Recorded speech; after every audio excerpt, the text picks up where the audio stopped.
Welcome back to Arsenal News TV, and today we're going to look at how Arsenal could line up versus Spurs, and we're going to go straight into the formation as we're going to see what formation is Mikel Arteta going to go with versus the likes of Tottenham.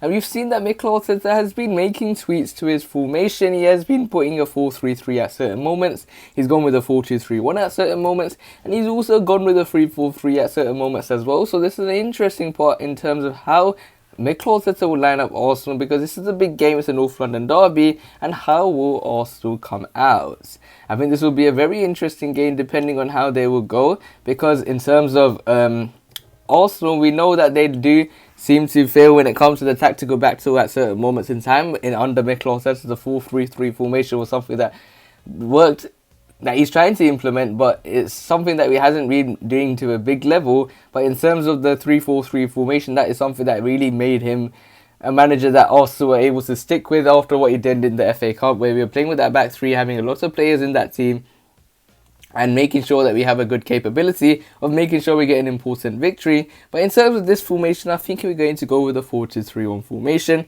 and this is how I think Mikel Arteta is going to line up, and I'm going to express my lineup after how I think Mikel Arteta will line up Arsenal. So in terms of who will be the goalkeeper, there are two good options for Mikel Arteta in terms of Bernd Leno and in terms of Aaron Ramsdale. Aaron Ramsdale, in terms of my opinion, should retain the gloves after back-to-back Premier League clean sheets. And in terms of Aaron Ramsdale, I think he will be the number one after Bernd Leno was pretty much the number two as he played the cup game. There was many questions asking, would he be the goalkeeper, would he start, would he start? And I think there's a huge possibility, as what he did in the game versus Burnley for me is enough for me to see him be the number one. He hasn't conceded a goal yet, he could be a lucky charm for the Gunners, and Aaron Ramsdale in goal will be a good idea. So in terms of who will play in that right back position, we do have a number of options such as Takehiro Tomiyasu, the likes of Callum Chambers, Cedric Suarez, players such as Ainsley Maitland-Niles can also play that right back role. But in terms of Tomiyasu, we have a player that is very combative, has the capability to show that he is one of the more elite right backs that we have around at this squad, and he is capable of going forward and capable of defending as well, and he's very good in terms of his awareness, as we know that Kieran Tierney likes to go a little bit more forward at more times, and he has been asked by other pundits to remain more focused and not go all out on it 24/7, but to be a little bit more focused and try a bit more harder in terms of the fact that be a bit more relaxed rather than keep all the time trying to put all the he can into the game. And in terms of that right back, I think Tomiyasu will be starting under Mikel Arteta. I am happy with that. As I mentioned, we will look at my lineup after we looked at Mikel Arteta's. So in terms of who will play in that right centre-back role, there are a variety of options in that right centre-back role for Mikel Arteta, such as Ben White, Rob Holding, and even Callum Chambers. You can operate in that role. And if Mikel Arteta, you could go with a left-sided, left-footed centre-back as well. Even Takehiro Tomiyasu can go there. Gabriel Magalhaes, Pablo Mori, he has a variety of options. But I do see Ben White playing in that right centre-back role, given the fact that he can offer something different in terms of going forward, as he is someone that is capable of getting that ball under pressure. We know that Tottenham are going to press with players such as Lucas Moura, Ryan Sessegnon, Bergwijn. These are players that are very quick. Son Heung-min, they're all very quick players, and they're going to be looking to press from the off, and that is something that Ben White's calm and composed nature. I thought he was a bit too calm and composed versus the likes of Burnley, so hopefully he's a bit more focused and gets a good opportunity to impress in his first North London derby. So in terms of who will be the left centre-back, we do have two options in my opinion. We can go with either Gabriel Magalhaes or Pablo Mori, or we could also bring back Sead Kolasinac after the game versus Manchester City. I do not want to see Kolasinac playing another Premier League game again. And in terms of Pablo Mori, I think him and Ben White do not complement each other, given they both are pretty much similar players but in different positions. So I'd rather see a more physical centre-back, and that will be in the form of Gabriel Magalhaes, who has got engaged yesterday as well. Good luck to him, but hopefully that shows that there is a good moment. I think in his mindset he was thinking maybe that I'm going for a good run of form, everything looks good for me, let's get engaged at that moment in time. And I wish him all the best in terms of that, and I wish him all the best in terms of being a huge success for the Gunners, as he was heavily missed after he was injured. So in terms of the left back position, who is Mikel Arteta going to go with? We do have three options, such as the likes of Kieran Tierney, the players such as Nuno Tavares, and also Sead Kolasinac, you can operate in that left back role as well. But I think Mikel Arteta has either Kieran Tierney or Nuno Tavares to choose from, as they're more better than Sead Kolasinac. As I mentioned, I don't want to see him play another Premier League game. So also Kieran Tierney or Nuno Tavares. Nuno Tavares played in the Carabao Cup, so Kieran Tierney will be the left back player. He probably is one of the first players on the team sheet. And in terms of Kieran Tierney, we have someone that knows what we're going to get out of him. In a good day, he will put in a good cross, and he even might get a few assists as well. But I want him to change his game a little bit. Not always going down the byline and putting a cross in. Maybe cut inside and try to shoot with your right foot like he did once against West Brom. Or try to cut inside and try and get past a few players, then put the ball in as well. So there are moments where I think he should adapt to his game. We understand what he can do, but he's still fully fit after he had that cramp scare when in the game versus Burnley. But he's all good and fit and healthy. So in terms of the midfield duo, who is Mikel Arteta going to go with? In terms of the right centre mid position, I think we're going to go with a man that we definitely missed in the first games of the Premier League, someone that impressed in the pre-season friendlies, and his name is Thomas Partey. And remember, this man came for £45 million. He's a top level player. He played for the likes of Atletico Madrid at the highest level, and for Thomas Partey to come to Arsenal and make an impact was a good importance. In the first place, Arsenal made a good decision in bringing him. He's a top level midfielder, and he will make a huge impact in that right centre mid role, and Thomas Partey will definitely be one of the first players on the team sheet, and he will definitely start. So in terms of who will partner Thomas Partey, he does have a variety of options, such as the likes of Ainsley Maitland-Niles, players such as even Charlie Patino, but I think this is a game too difficult for him to even be given an opportunity. Sambi Lokonga, we got Granit Xhaka, Mohamed El Neni. These are players that can play in that midfield role, but I do really think that since Granit Xhaka is back into the squad, he's available for contention after his 3-match ban, we will probably see Granit Xhaka playing in that left centre mid role. But as I mentioned, I will give my predicted lineup after in terms of how I want to see Arsenal line up rather than how Mikel Arteta will line up Arsenal. So in terms of who will play in that number 10 role, this is a very important question for Mikel Arteta.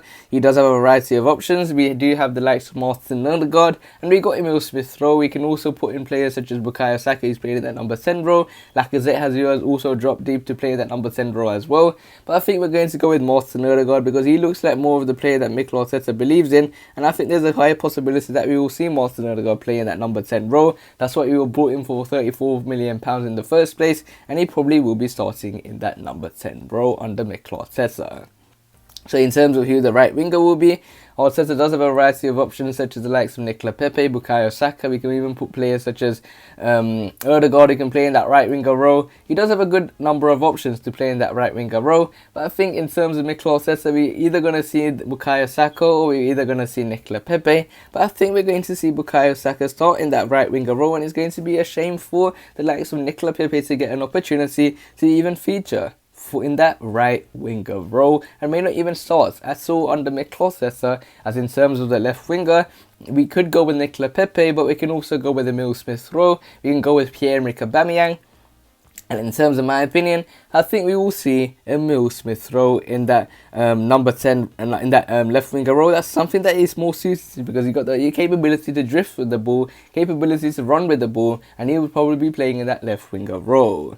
So in terms of who will be up front, we do have a variety of options such as Pierre-Emerick Aubameyang, Alexandre Lacazette, Folarin Balogun, Eddie Nketiah, Gabriel Martinelli, never forget Martinelli. So there are a variety of options you can play up front, but I'm going to say that Mikel Arteta is going to go with Pierre-Emerick Aubameyang. And in terms of Aubameyang, we have a player that needs to score goals. He will have a tough competition to see who gets more goals, him or Harry Kane. And Harry Kane has continued to impress, whereas Aubameyang has fallen down under the radar. It's time for him to impress and show that he's still a top level striker. Hopefully he can start to get some goals under his belt. Mikel Arteta has praised his ability to tracking back and doing the necessary dirty work, but now it's time for him to score goals and assists. That's something that we definitely want to see. So this is how I think how Mikel Arteta will line up Arsenal. But in terms of how I would line up Arsenal, first of all I'll change the formation, and I think we're going to go with a 4-3-3 formation because this is a formation that I want to see Mikel Arteta go with. And in terms of the 4-3-3 formation, in terms of the goalkeeper, the back four all looks the same as well for me. This is the strongest back four in my opinion. In that CDM role, I want to see Thomas Partey because Partey excelled in the game versus Burnley and they're a physical side. Tottenham are under a very low confidence at the moment and also could capitalise. Partey in that CDM role is something that I want to see.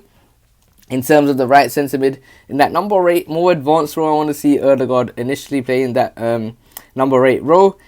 because Martin Odegaard, I think, suits that role. He's wearing the number 8. He likes to drift inside. He likes to be more free when it comes to his ability on the ball, and I want to see him play in that number 8 role. In terms of who will play in the left centre mid role, I do want to see maybe the likes of Albert Sambi-Lokonga, Ainsley Maitland-Niles, maybe even Granit Xhaka, but I'd rather see the likes of Smith Rowe play in that number 10 role, given the fact that number 8 role, give him a more advanced role. We know he's able to do the dirty work by tracking back, making sure he puts in tackles, coming back to help the team. He does all the necessary things, and I think that suits him in terms of that position. In terms of the attack, in that right winger role, Mikel Arteta does have a variety of options, but I do want to see Bukayo Saka play in that right winger role. I think we saw a glimpse of what he's capable of doing versus the likes of AFC Wimbledon in the Carabao Cup, where he did make a huge impact in my opinion, and I think that right winger role suits him. That's where he impressed for the likes of England when he did play for England, and I think I'll rather see him in that right winger role. And in terms of who will play in the left winger role, we do have options such as Gabriel Martinelli. We can even put Pierre-Emerick Aubameyang in that role. We can even put players such as Eddie Nketiah who can play in that role. Players that has the capability, the capacity, Smith Rowe to play in that role, but I do want to see Nicolas Pepe. And many might think, why Pepe on the left, Bukayo Saka on the right? Why not do that? Because Nicolas Pepe, I still remember at the time, he was impressing very well when we were versing Wolves at that moment in time when Nicolas Pepe was playing on the left wing. And I think we should definitely go with Nicolas Pepe going in that left wing role, because I think he's capable of showing players that he's able to go with his favoured left foot, do a little bit of skills, and they can always cut into his right foot and take a shot if he wants to. But I think he's more stronger in his left foot, so you can go with him in that left foot position. And that left winger role, I think, will suit well. We can bring in the likes of Gabriel Martin, and they can always interchange the wings as well. But in terms of who goes up front, I would love to see Alexandre Lacazette, because he is a player that plays in big games. He's a big game player, and I think he will make an impact. But I think we will go with Pierre-Emerick Aubameyang just for his confidence. We know that he can score goals, and if he can score goals, that will give him the world of confidence. And I do want to see Aubameyang up front. So this is how I will go and line up Arsenal. I want you guys to leave it in the comments below. Which lineup do you want to see Arsenal play with? The lineup that I think Mikel Arteta is going to go with, or the lineup that I will go with. And make sure you guys leave it in the comments what your lineup is for the game versus Tottenham. It's a North London derby. If we get this victory, we're in good spirits and we're in a good progression in terms of getting higher up the table and getting where we should be. And hopefully the Gunners are able to win under Mikel Arteta and he makes the right decisions, because if we don't win, it will start to go back to the negativity. We will start to get the bad vibes. But if we win, we'll have good vibes, good positivity, good spirits, and really make other teams fear to play us, as then we will face the likes of Brighton in the next game afterwards. So let's make ourselves an impact and show that we're a big team and show that we have the best players. So let's get that win. This is the lineup I will go with, and hopefully we get that victory. But other than that, guys, make sure you click one of the videos on the screen right now, and I'll see you there.